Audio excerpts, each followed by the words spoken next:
পরীক্ষায় ভালো ফলের জন্য পড়ালেখায় মনোযোগী হওয়া ছাড়া উপায় নেই। কিন্তু পড়তে বসলেই রাজ্যের ভাবনা, বারবার ফোন ধরতে ইচ্ছে করে, সময় চলে যায়, কিছুতেই পড়া হয় না।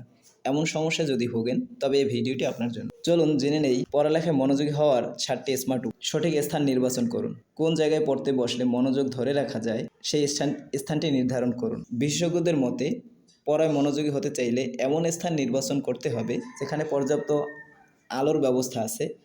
এতে চোখের উপর চাপ কমে এবং মস্তিষ্কের কার্যক্ষমতা ঠিক থাকে। এছাড়া পড়ার স্থান গুছিয়ে রাখার পরামর্শও দেন অনেকে, কেননা পড়ার জায়গায় বই খাতা এলোমেলো থাকলে মনও অস্থির হয়ে ওঠে।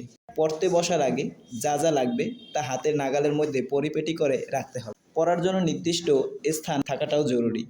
প্রতিদিন একই স্থানে পড়তে বসলে মস্তিষ্ক স্বয়ংক্রিয়ভাবে পড়ার মনোযোগ তৈরি করে। তাই যে স্থানে বসে খাওয়া দাওয়া করা হয় কিংবা বিশ্রাম আড্ডা দেওয়া হয় সেখানে পড়তে না বসাই ভালো। বাস্তবসম্মত লক্ষ্য নির্ধারণ করুন। আমরা অনেকেই সবসময় অতি উৎসাহিত হয়ে বড় বড় পরিকল্পনা করে ফেলি, পরে তা পূরণ করতে না পারলে আফসোস করি। এতে মনোবল বাড়েই না, বরং আত্মবিশ্বাস আগের চেয়ে কমে যায়। তাই শুরুতেই কঠিন পদক্ষেপ না নেওয়ার চেষ্টা করতে হবে। সবচেয়ে ভালো হয় আপনার লক্ষ্যকে যদি কয়েকটি খণ্ডে ভাগ করে ফেলতে পারেন।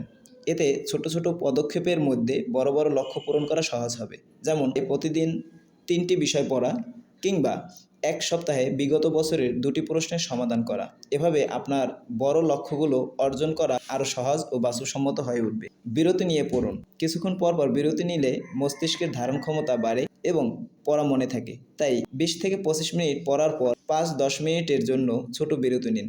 এভাবে 4 বার পুনরাবৃত্তি করুন। তারপর একটি দীর্ঘ বিরতি নিন।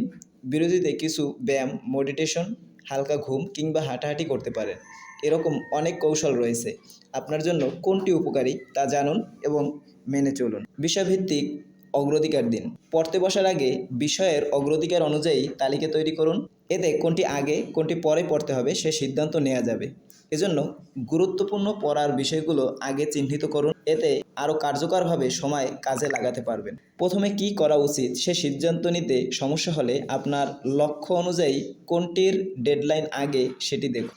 এভাবে ক্লাস টাস্ক থেকে কোর্স ওয়ার্ক সম্পূর্ণ করতে গুগল ক্যালেন্ডার, ক্লিপ অ্যাপের মতো অ্যাপ সাহায্য করতে পারে। কিছু কৌশল মেনে চলুন। পড়ায় মনোযোগ ধরে রাখতে কিছু স্মার্ট অভ্যাস এবং কৌশল মেনে চললে দ্রুত পড়া মনে থাকে। যেমন আলাদা অধ্যায় বা বিষয়ের জন্য আলাদা রঙের কার্ড তৈরি করে নিজের ভাষায় সংক্ষেপে তথ্য লিখে রাখা, পড়া অন্য কাউকে বুঝিয়ে দেয়া, বড় তথ্য ছোট ছোট অংশে ভাগ করা, ভিন্ন দৃষ্টিকোণ থেকে কি প্রশ্ন আসতে পারে তা চিন্তা করা এবং তার উত্তর জানা। ফোন থেকে দূরে থাকুন। পড়ার সময় মনোযোগ ধরে রাখার প্রধান শত্রু হয়ে উঠেছে হাতে থাকা ফোন। সামাজিক যোগাযোগ মাধ্যমের নোটিফিকেশন, বন্ধুদের বার্তা পেয়ে মনোযোগ নষ্ট হতে আর কিছু লাগে না। তাই পড়ার সময় এমন অ্যাপ ব্যবহার করুন যাতে নির্দিষ্ট সময় পর্যন্ত ফোন নিজে থেকেই বন্ধ থাকে। নিজেকে পুরস্কার দিন। প্রতিটি লক্ষ্য অর্জনের পর কোনো কিছু পেলে আগ্রহ অনেক গুণ বাড়ে। তাই কিছু আনন্দ পাওয়ার আশায় পড়ায় মনোযোগ ধরে রাখতে পারলে তবে আপনার লক্ষ্য অনুযায়ী কতটুকু এগিয়েছেন